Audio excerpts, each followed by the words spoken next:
ठाण्यात धीरेंद्र शास्त्री उर्फ बागेश्वर बाबा यांनी केलेल्या वक्तव्याविरोधात काँग्रेस आक्रमक.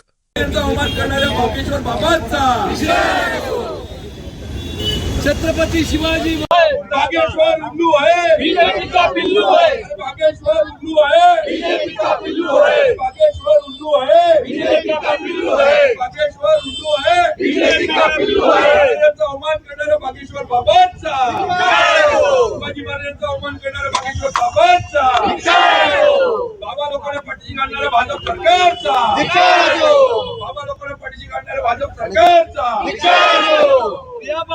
ठाण्यात काँग्रेसची अंतर्गत गटबाजी समोर. मंगळवारी काँग्रेस कार्यकर्त्यांच्या एका गटाने आंदोलन केल्यानंतर काँग्रेस जिल्हाध्यक्ष विक्रांत चव्हाण यांना जाग. लगेच आज काँग्रेस जिल्हाध्यक्ष विक्रांत चव्हाण यांच्या उपस्थितीत आंदोलन. यावर प्रश्न विचारला असता पत्रकारांमधल्या गटबाजीवर दिले उलट उत्तर. पुन्हा एकदा काँग्रेस आक्रमक झालेली आहे. बघा, माफी मागितलेली जरी असली तरी त्यांची ही जी आहे त्यांचे कृत्य आहे ते अक्षम्य आहे. माफी देऊ शकणार नाही, कारण का महाराष्ट्राचं नव्हे, देशाचं नव्हे, जगाचं आराध्य दैवत असले छत्रपती शिवाजी महाराजांवर भाजपचे नेते नितीन गडकरी आणि व्यासपीठावर असताना जर ते कोणताही अभ्यास न करता, इतिहासाचा कोणताही अभ्यास न करता जर शिवाजी महाराजांबद्दल अवमानकारक शब्द काढत असतील तर ही महाराष्ट्राच्या अस्मितेची आणि देशाच्या अस्मितेची कुठेतरी पायमल्ली आहे. म्हणून असे जे बाबा, जे स्वयंघोषित बाबा आहेत, ज्यांना बाबा उद्या मी पण बाबा होईल, हे बाबा बाबा बाबा बाबांच्या मागे लागून हे भाजप सरकार पागल झालेलं आहे. पहिला रामदेव बाबा आला, नंतर आसाराम बापू आला, नंतर मग श्री श्री रविशंकर आला, आता खोरात बाबा आला आणि आता हा काय बागेश्वर बाबा. या बाबा आणि बायका स्मृती इराणी आणि कंगना रनौत, इकडे काय चित्रा वाघ आणि आणखीन कोण कोण, या सगळ्या बायकांच्या आणि ती काय ती गोरे, ह्या बाबा लोकांच्या मागे लागायला आणि आता मुंबईच्या महापौर या बाबा लोकांच्या आणि बायकांच्या मागे लागून हे भाजपवाले पागल झालेत, हे RSS वाले. आणि सर्वात महत्त्वाचं वाईट असं वाटतं की नितीन गडकरींसारखा माणूस, गडकरी साहेबांकडनं ही अपेक्षा कधीच नव्हती. वास्तविक त्यांनी तिथेच त्यांना थांबवलं पाहिजे होतं. आणि त्यामुळे हर्षवर्धन सपकाळ साहेबांनी जो हा एल्गार पुकारलेला आहे की जागोजागी त्याचा धिक्कार करा, तर ह्या धिक्कारातून आमची मागणी आहे, हा बागेश्वर बाबा महाराष्ट्रात कुठेही पाय ठेवता कामा नये. ठाण्यात तर बिलकुल ठेवू शकणार नाही. ठाण्यात ठेवला तर त्याच्या तोंडाला काळा फासल्याशिवाय आम्ही राहणार नाही. आणि सर्वात महत्त्वाचं, गडकरी साहेबांना आणि भाजपला मला हा प्रश्न विचारायचा आहे की बाबांनी जेव्हा शिवाजी महाराजांबद्दल असं चुकीचं वक्तव्य करतात तर मग त्यावेळेस भाजप गप्प का?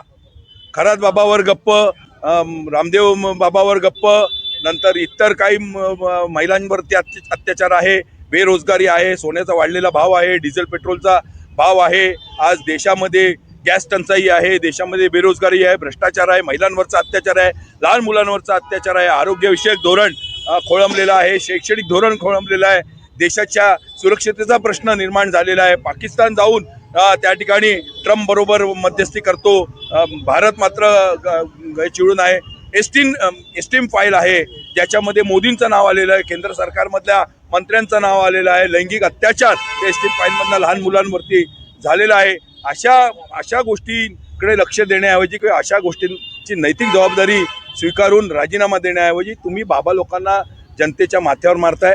हा बाबा लोकांचा जमाना नव्हे, हा बेबी लोकांचा जमाना आहे, लहान मुलांचा जमाना आहे, लहान मुलांच्या भविष्याचा प्रश्न आहे. छत्रपती शिवाजी महाराजांच्याकडेच बघून आपली लहान मुलं आणि आपल्या देशाचं भवितव्य घडतंय.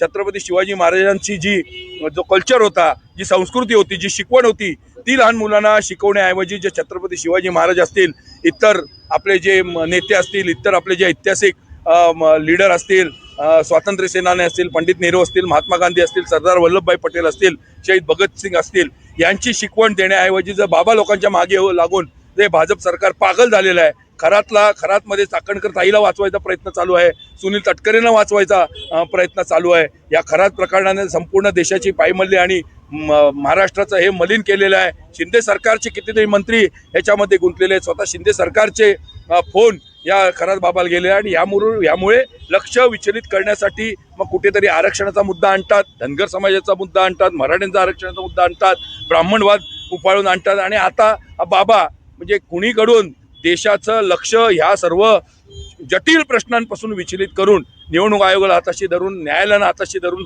पोलीस यंत्रणेला हाताशी धरून हे प्रयत्न करतायत. पोलीस यंत्रणेवरती दबाव टाकतात, न्यायालयावरती दबाव टाकतात आणि एस्टीम फाईलमध्ये झालेली बदनामी झाकण्यासाठी या देशाची मलिन झालेली प्रतिमा झाकण्यासाठी हे सगळं भूत उभं केलेलं आहे. अक्षम्य आहे.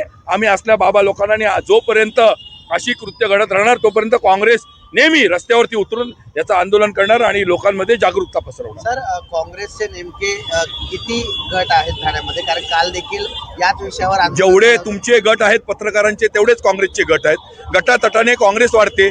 आंदोलन करतंय कोणतरी, याचा आनंद आहे. कोणी आंदोलन करावं रस्त्यावरती उतरून, एकाने करावं, दोघांनी करावं. माझं काँग्रेस कार्यकर्त्यांना एवढंच आव्हान आहे की तुम्ही भाजप शिंदे सरकार आणि विरोधात आव्हान करा, विरोधात आंदोलन करा. आपली आपापसात एकामेकाच्या विरोधात करू नका. तुम्हालाही पत्रकारांना माझं सांगणं आहे की आपापसात मतभेद ठेवू नका, आपापसात भांडू नका. एकाला घर मिळालं दुसऱ्यालाही घर मिळेल आणि त्यामुळे सगळ्यांनी एकत्र राहून पत्रकार संघ सक्षम करा.